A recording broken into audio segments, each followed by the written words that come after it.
Okay,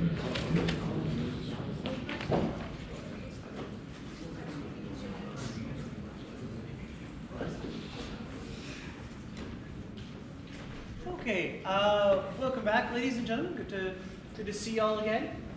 So last class we did some stuff with polar coordinates. We saw polar coordinates, and I think that we sort of went to, like, from example 1 to example 5. Like, we sort of went a bit too far. So I want to go talk about polar coordinates a little bit. So where we are in our text, we're somewhere between 1.3 and 1.4. Okay, so we're just sort of at the beginning of material on polar coordinates, and then we're going to follow the reading guide and go all the way to 4.1 today. Okay, so we're going to do a little bit of material on polar, and then go to material on multivariable functions. Okay.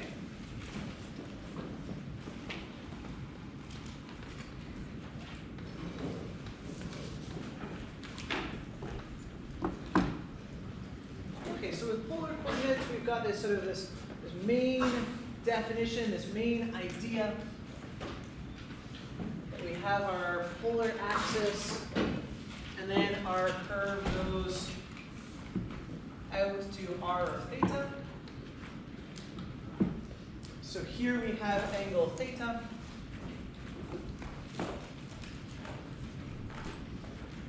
And here we have length r. Okay, so this is the perfect coordinate system for measuring things that are rotating. I know that I've talked about this application to radar, right, where you've got some kind of spinning radar dish.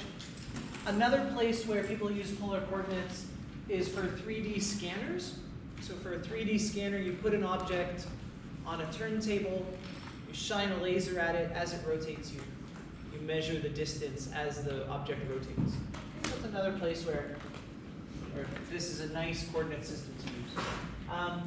So I want to talk a little bit about sketching things in polar coordinates, how to get a sense of the shape of something in polar coordinates.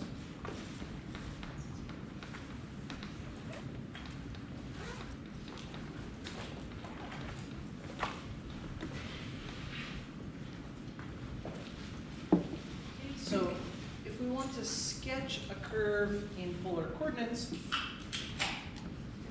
we want to sort of plot all the points on this curve simultaneously somehow. Right? So our table of values approach won't work. One thing that I find helpful is to actually take a moment and look at the Cartesian graph. I'm going to graph the Cartesian graph in a moment.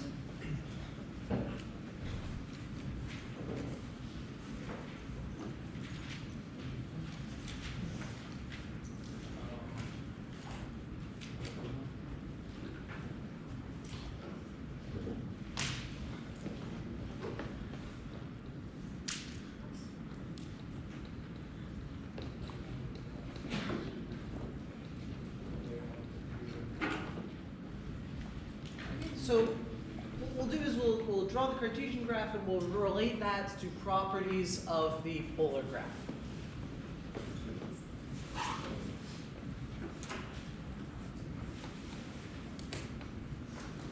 Okay, so when we talk about the Cartesian graph here, we're thinking of the curve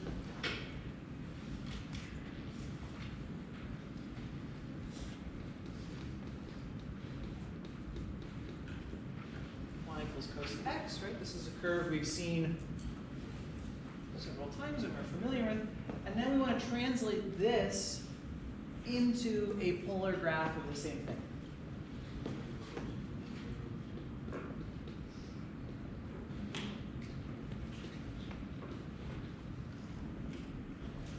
So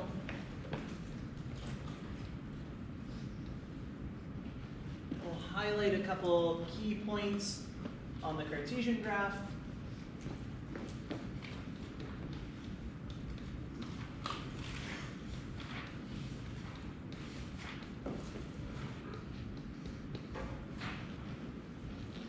Right, so we'll highlight those zeros.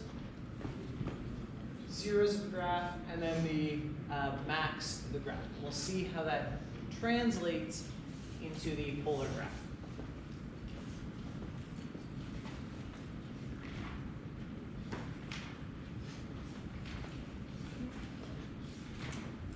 So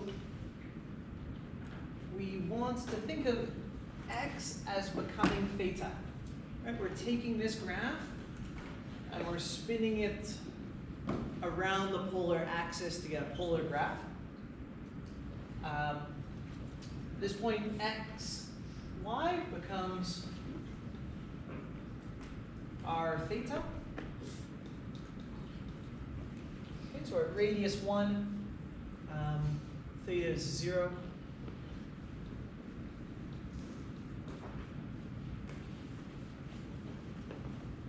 Now this pi by 2 indicates something special is happening. And so at pi by 2,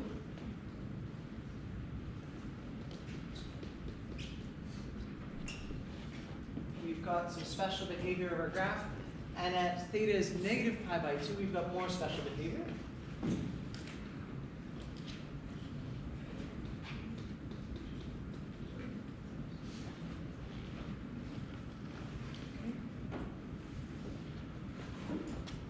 So what's this graph going to look like? We're going to start pointing towards 1. And as we approach pi by 2, our r is going to become less and less and less, right? As we approach theta is pi by 2, r is decreasing down to 0. We get something like this. And as we approach negative pi by 2, our r is decreasing down to 0.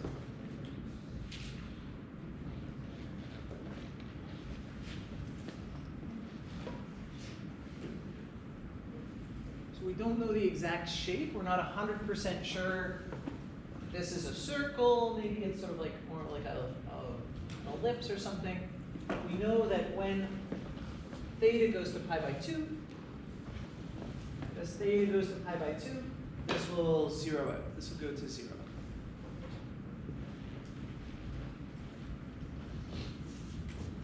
So often this conversion between Cartesian and polar, or often sketching a polar graph is easier when you have the Cartesian graph to reference. We have sort of more experience, more familiarity with Cartesian graphs.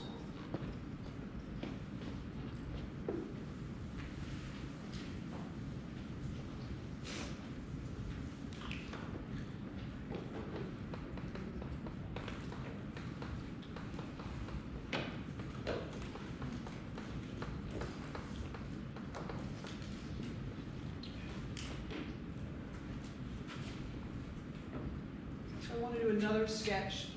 This time we'll put a 2 here. We'll see how that changes the picture, how information from our Cartesian graph transfers over to information on our polar graph.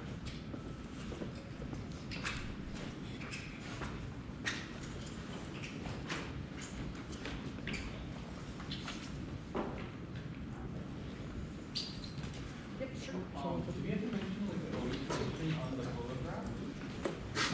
Do you have to mention orientation? Right, that these guys are sort of pointing towards 0 or something? No, I'd leave that off. For parametric curves, draw the orientation, but for polar, don't worry about it.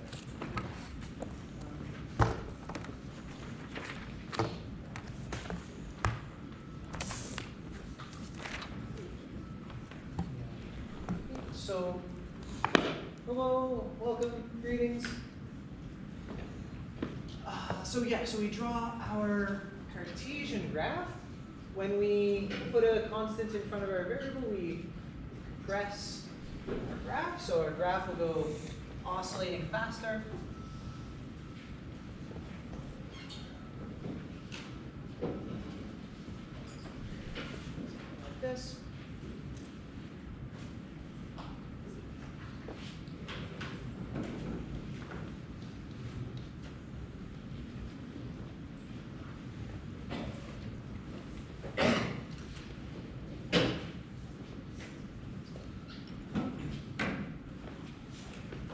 text a little bit too small to label well.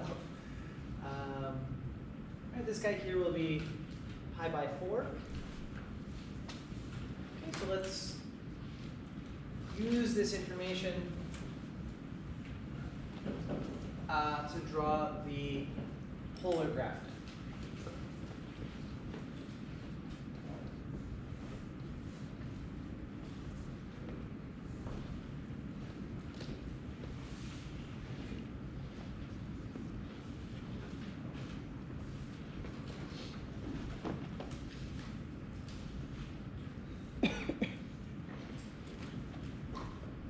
Okay, so we notice that we have several zeros, right? We want to plot where those zeros will live in polar coordinates. So this guy's at pi by 4 now.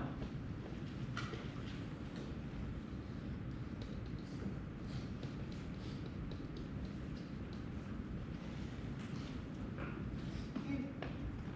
This guy's at negative pi by 4.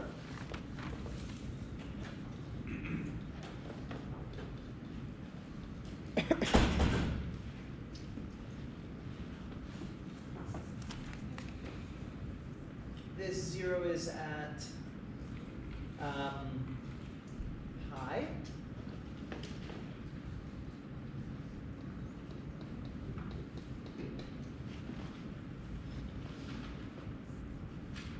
Okay, so now we start putting together the parts of our graph. We see that we're going to be a 0 at negative pi by 4 and pi by 4. Then we're going to go out to 1.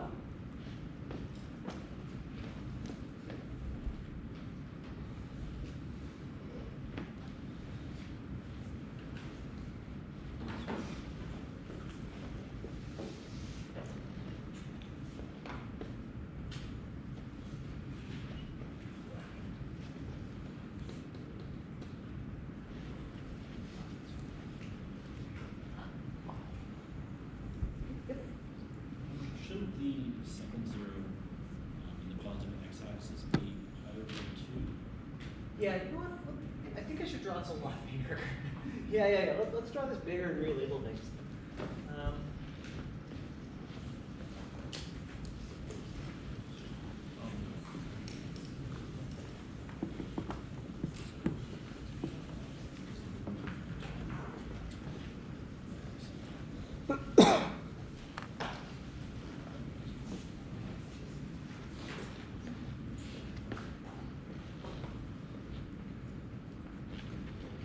So our Cartesian graph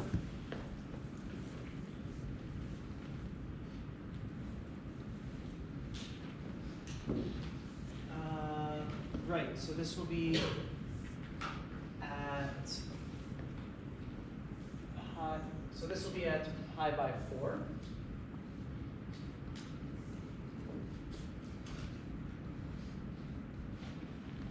And then you're saying the second zeros.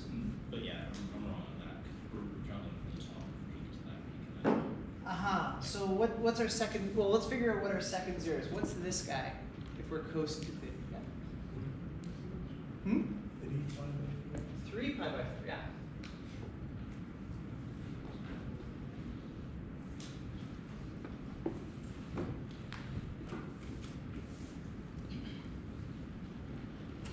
Okay. And then this guy. What's our next zero? Yeah? 5 pi by 4.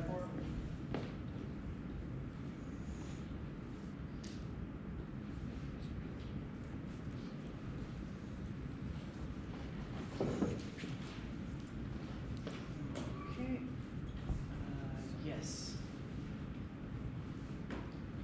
Good.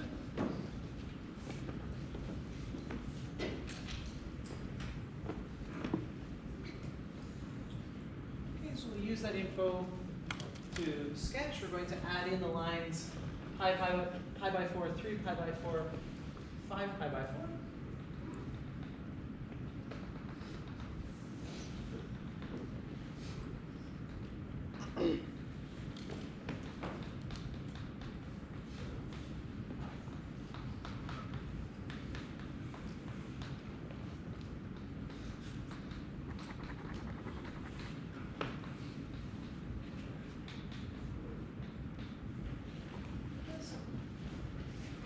in between those, we know that we have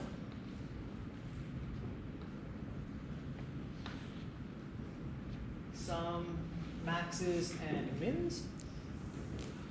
So we start off at 1, 0. Okay. Now, very sneaky thing. To be very careful with this sneaky part. Where does this red dot go?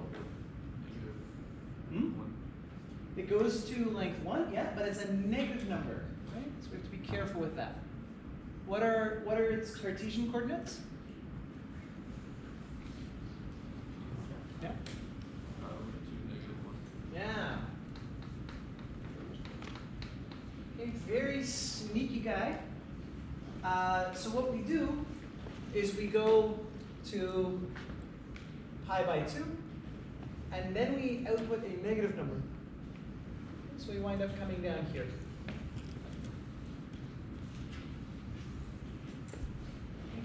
You have to be very, very, very careful with converting these negative things onto this graph.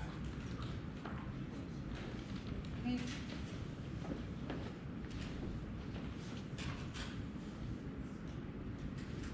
Okay, then we get to the 0 at 3 pi by 4.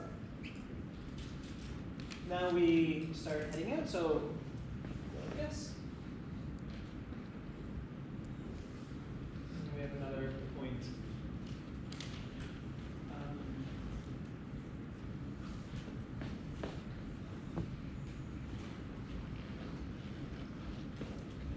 So when we convert this guy to polar, we get this sort of four-leafed clover thing.